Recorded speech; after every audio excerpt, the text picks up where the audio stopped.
Hey folks, the extended hunting seasons on some Pennsylvania animals began the day after Christmas and continues into January and February.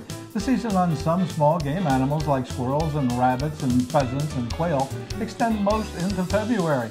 The extended white-tailed deer season for archery and flintlock hunters continues until Monday, January 18th. Now we visit our friend Dave Ehrig to give us an interesting background on how the primitive flintlock deer hunting season came about, and to provide some tips and hints for those who enjoy the cold and snow to hunt deer in January. Hey, we've got that and so much more right now when we go out in the open. Out in the Open is brought to you by statewide abstract and national abstract companies. For 35 years, the Pocono choice when you need a real estate title research company. By Buck Hill Firearms in Mountain Home, the Northeast's #1 online retailer of firearms. By B&B Chrysler, Dodge, Jeep, and Ram in Honesdale, a family-owned and operated new and pre-owned car and truck dealership trusted for the best price and service since 1970. By the Car Firearms Group, the #1 choice of personal carry, and the Tommy Gun Warehouse in Greeley, where you will find the largest retail showroom in the Northeast for all kinds of new and used firearms. Hey folks, welcome to this edition of Out in the Open. I'm Alex Zidock. And I'm JoAnne Zidock. Oh boy, we got some good things for you. We got a good show today. We're right in the middle of the flintlock hunting season, flintlock deer hunting season, and archery season also. But flintlock is a special season, and there's a difference. Old primitive type guns or old type firearms, are called muzzle loaders because they were loaded through the top. Right. And then came along, the first one, of course, is a flintlock, and that was the flint striking a prison. Striking, right. And sparking. Very, very complicated. Right. The second that came along was a caplock, or a different ignition system, which was more true and more, and actually fired all the time. But there were many people in Pennsylvania, JoAnne, who wanted to hunt with the flintlock, with the old style, primitive season it was called. And the way that whole thing came about in Pennsylvania is kind of interesting, and Dave Ehrig is going to explain that when we get into that. But you can't use a muzzle loader. I mean, you can't use the percussion cap or that kind of inline muzzle loaders in this season that's right. It's January. It's specific for flintlocks, which makes it kind of interesting, Well, a lot of people like show. to learn, try some of the things. It's like driving old cars. Some people like to try some of the things that started, and they realize how much they really like it. So it's the same kind of a thing. And Dave Ehrig, is known as Mr. BlackPowder. I mean, he knows so much about BlackPowder shooting. He's been shooting, BlackPowder firearms, both, flintlocks, percussions, inlines, all that kind of a thing for a number of years. Were very instrumental in getting this season started, at this time of the year. So it makes it kind of interesting to have him on again. He was on a couple of months ago. And since we're in the middle of this in this season now, we thought we'd bring him back and continue our conversation with him from the last time we met with him. Exactly, and the good thing is because we were able to get this good information. Now when we're in the flintlock season, you get to learn about it too, and I think that's wonderful. Time to get out hunting. Snow, sleet, rain, or hail won't fail us from getting out there with our flintlocks. Hi, I'm Dave Ehrig, and I'm at my farm here in Berks County, and thinking about the late season special flintlock only deer season in Pennsylvania. This season, which came about in 1974, happened sort of by accident. There were many of us who were shooting muzzleloaders since the 60s, but we wanted a crack at the white-tailed deer. And trying to do a hunt when you have people out there with repeating rifles and throwing lead at distances beyond 200 yards wasn't a good idea for guys dressed in buckskin or in primitive clothing. And so we went to Glenn Bowers, the executive director of the Game Commission, and begged and pleaded and made our case that this was a heritage season that needed to happen in Pennsylvania.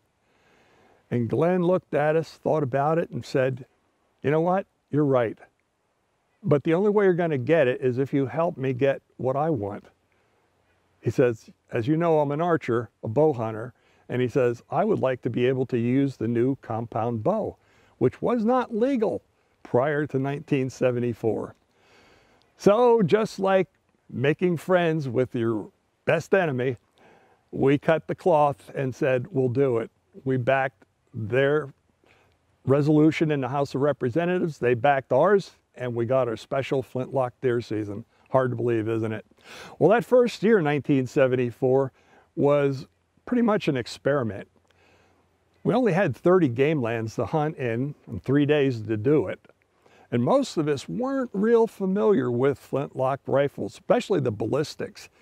And we weren't the best shots in the world. It took a long learning curve to do that. But with practice, practice, practice today, I would put up some of my competitive flintlock shooters against any center fire rifle shooter on earth, as long as the playing field is level. They use iron sights, we use iron sights, because our flintlock shooters have become that good. Just like Daniel Boone, also a Pennsylvanian. Well, why am I dressed the way I am? Well, if you wear buckskins in the late season, which is what I did originally, you look an awful lot like the animal that the skin came from, a white-tailed deer. And it's not the best color for moseying around the woods. We don't have to wear fluorescent orange here in Pennsylvania in the special flintlock season. So to try and make ourselves look as safe as we can, we use color. And for those of you who remember the old Pennsylvania tuxedo, the red and black wool-rich jackets, I have on a wool jacket of a different sort. This is called a capote that long hunters wore as they went out trapping and trading with the Indians. Very warm. And in fact, my wife actually made this coat from our sheep that we raised here on the farm. It took 7 fleeces off our sheep, which she washed down in the pond, and then hand spun on her 1824 spinning wheel, dyed it with oak trees, as you see around us, to make the color black. And beetles, cochineal beetles, to make the color red. And this red stands out in the snow like a neon bulb. So it gave us an edge, a safety edge. Some guys preferred to wear a hat, like the fox hat that I have on, with a feather dangling from it, because as every hunter knows, there's no animal in Pennsylvania that has both feathers and fur. So figure it out. It was a safety device thought up by the muzzleloaders. Flintlock season expanded greatly into the 1980s. And instead of taking 65 deer a year, we were taking thousands of deer a year. And Executive Director of the Game Commission, Peter Duncan, called me up and said, Dave, he said, your flintlock season that we gave you is out of control. We need to do something because you guys are shooting too many doe. And that, as you know, is uncontrolled in the late season. We issue you a muzzleloader tag. You can shoot either a buck or a doe, making sure that you didn't shoot a buck in the rifle season. So I got together with Skip Hammaker and Dave Motto. We went down to Harrisburg and met with the executive director and his battery of lawyers and talked about what was needed in order to tighten up the rules. Why do we need to tighten rules? Well, if you went to the Harrisburg Sports Show, you saw that there were guys building Bic lighter flints for your frizzen. In other words, instead of having a stone hit a piece of steel, now you had a roller coming down, throwing sparks like a cigarette lighter does. And that was an unfair advantage, they felt. There were all kinds of things being applied to the frizzen. That's the part that the sparks come from when the flint strikes it. Depleted uranium. Wow, that sounds radioactive, doesn't it? Well, it isn't. Depleted uranium is the safe stuff. It's 235. But if it gets inhaled into your lungs, it's not good for you. But it sparks like crazy. You can wash it with a wet sponge, hit it with a flint, and you'll still get a shower of sparks.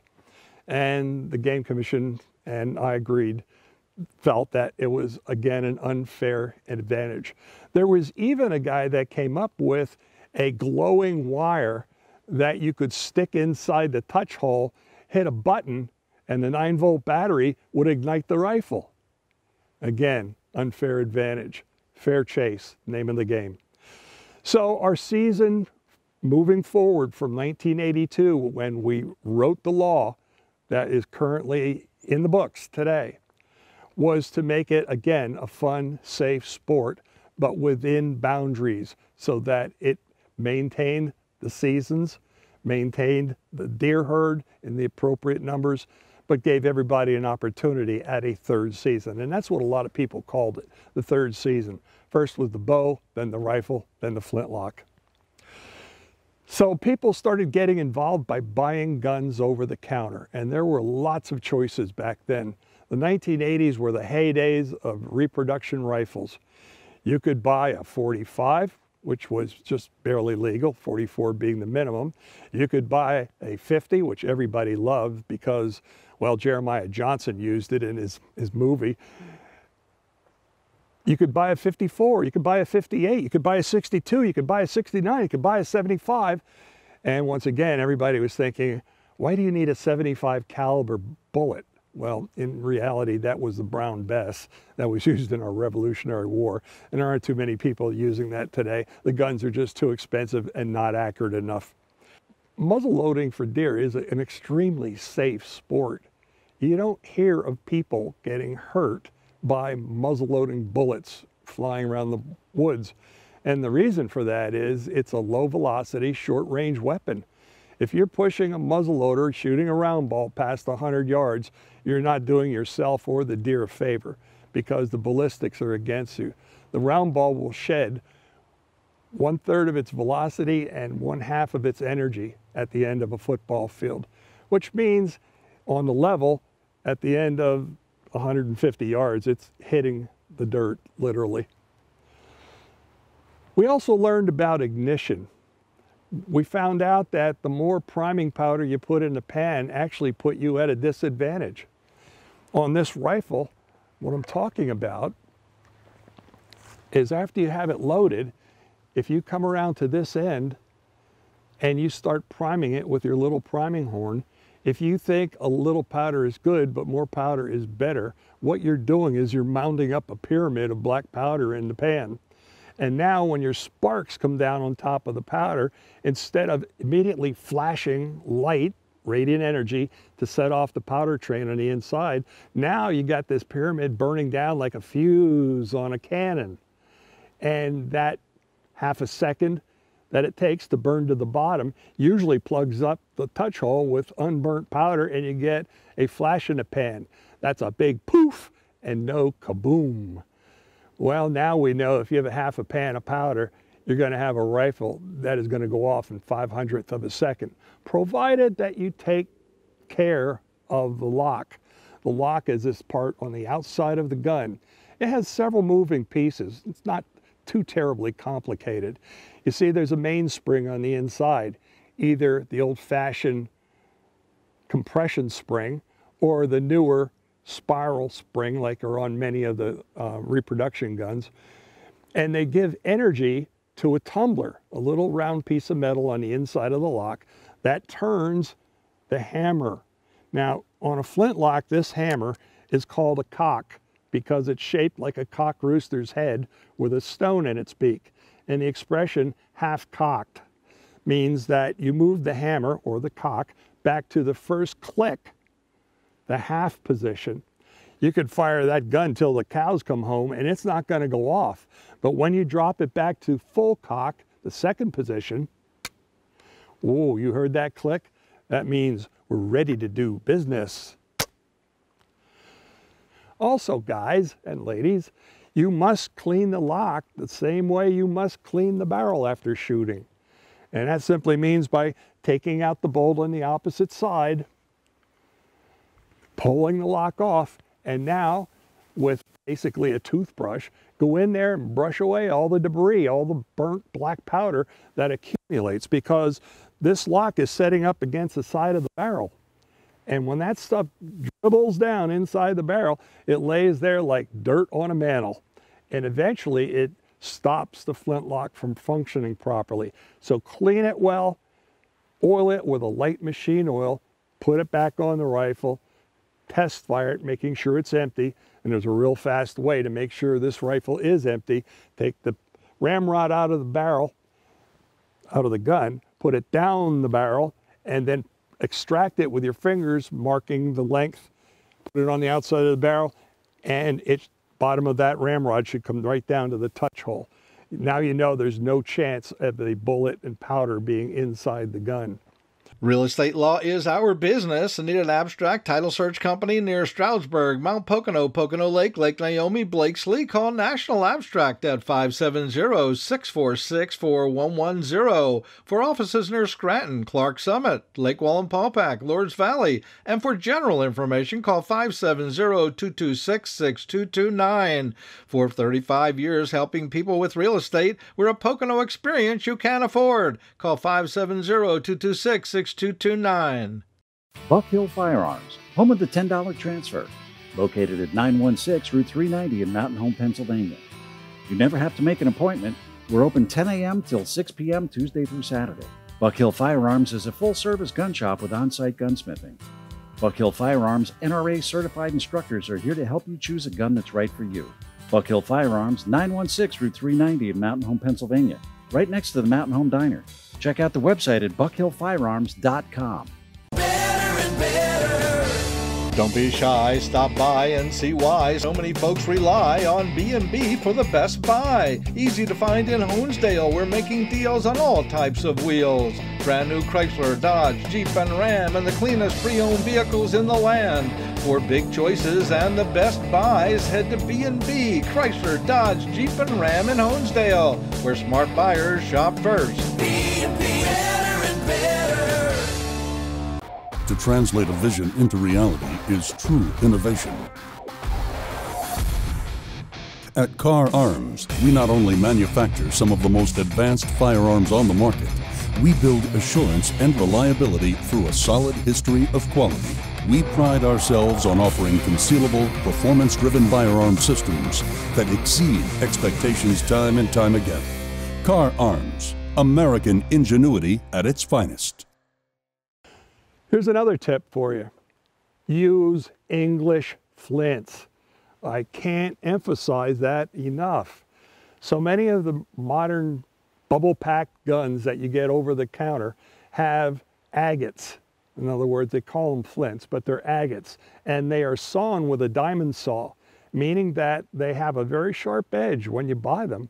But as that edge gets rounded off by hitting the frizzen, once it becomes too dull to cut sparks, yeah, you can turn it around and use the other side, but you can't use any more of that flint. You throw it away. And flints are expensive. It used to be you could buy flints for a nickel and a dime. Today, they're $2 and $3 a piece.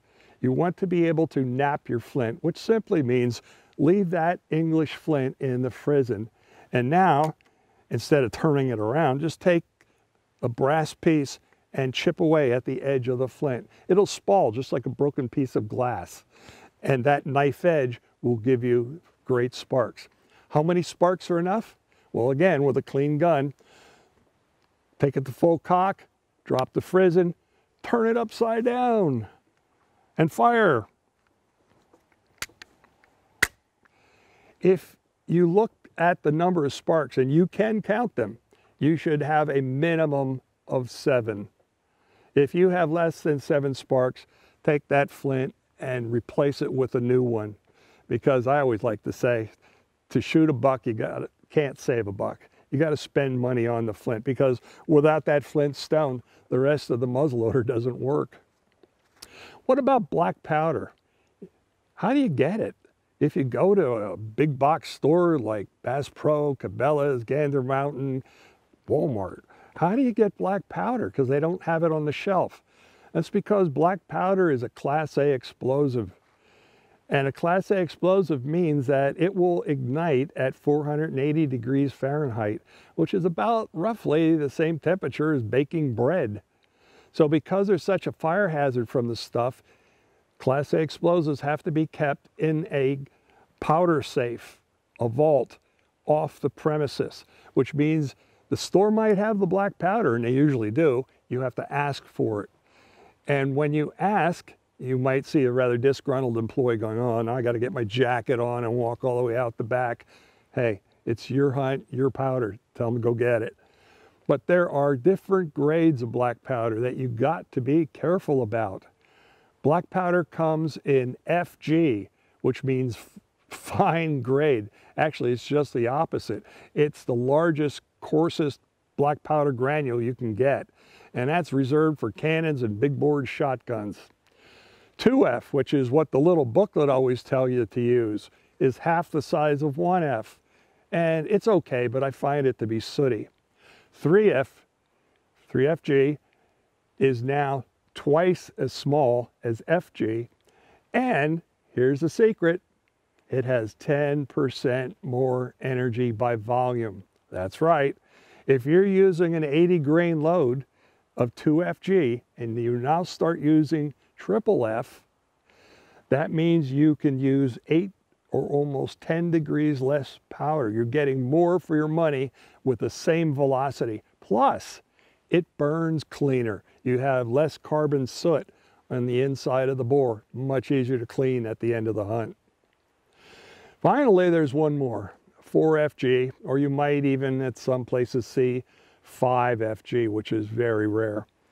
But both of those are reserved for priming powder. They are so small in length and width compared to all the other grades of black powder that they literally are dust. And when you put them in your pan, they go off very quickly because of their small size. And to make an analogy, it's like a fire in your fireplace. If you put a big log in the fireplace and light it with a match, it won't start on fire.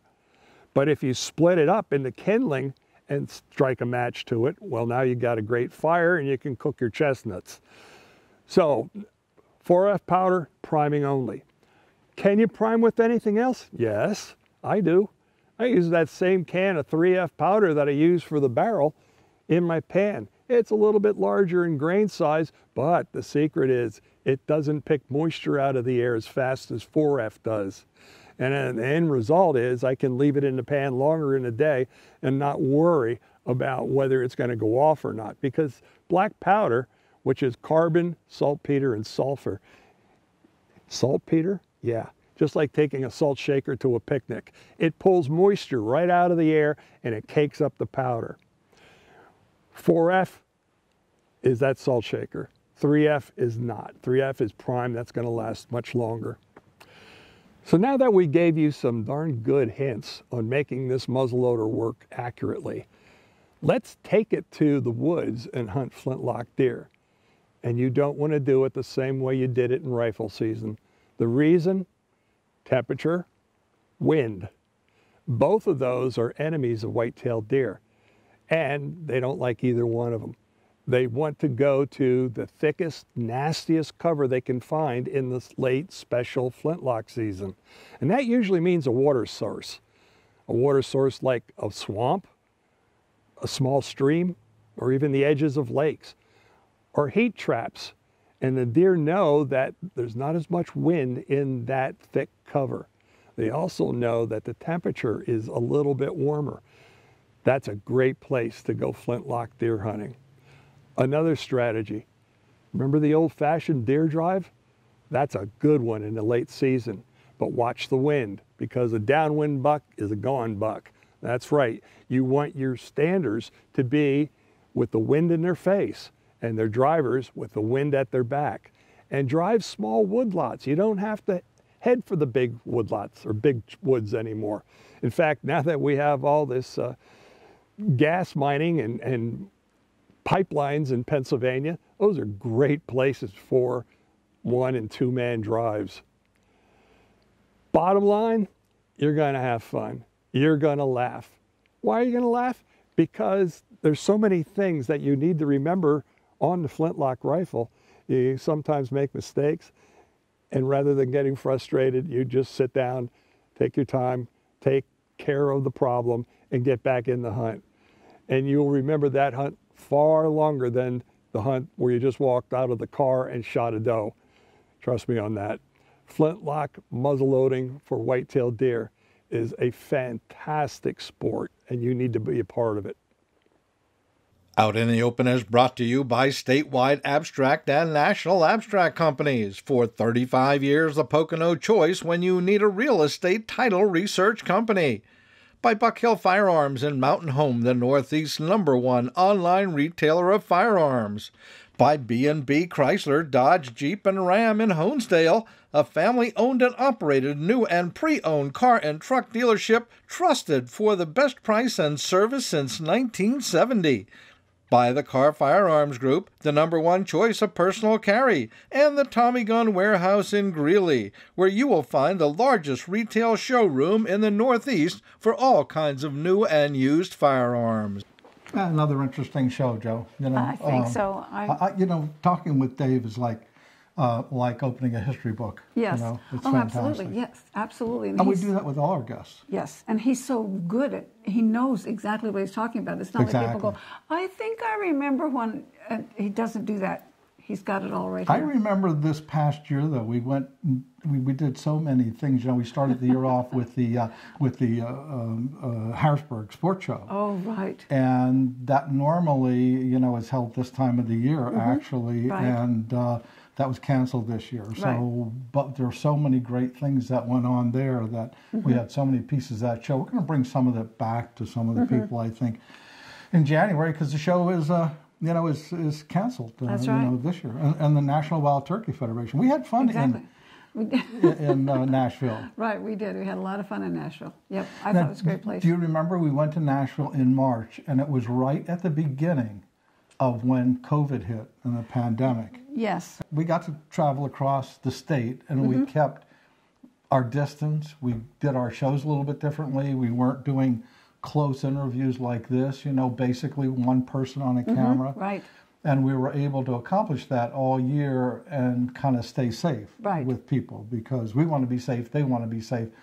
But if you keep your distance, and when we did get close, like when we were setting up and stuff, we'd wear our masks. Right, always. And we'd wear our mask behind the camera. The only person not wearing the mask may be the person on camera. Exactly. You know? So, and they were far enough away that that was fine. You know, they're over there more than 6 feet away, and we do that. And then when they're done, they put their mask on. We all get together and say, great job, because we like to bring you great things. Yeah, absolutely. And, you know, we did so many things this year, and we're going to try to do some more, and hopefully this COVID thing's going to go away, and you know, and we can get back into some normalcy here in the next few months. But all of the shows have been canceled up until the summer. I think there's maybe a boat show that's still on in the middle of summer, but other than that, there's not much happening. But we still get outdoors. We will still be doing some interviews with people and keeping our distance, and, you know, all that's necessary. And we're going to keep trying to bring the show, you know, every week a new show, something different or something new that you haven't seen in a while, and we're going to do all of that. We feel really blessed that we haven't been around close to anybody that we know that's been sick.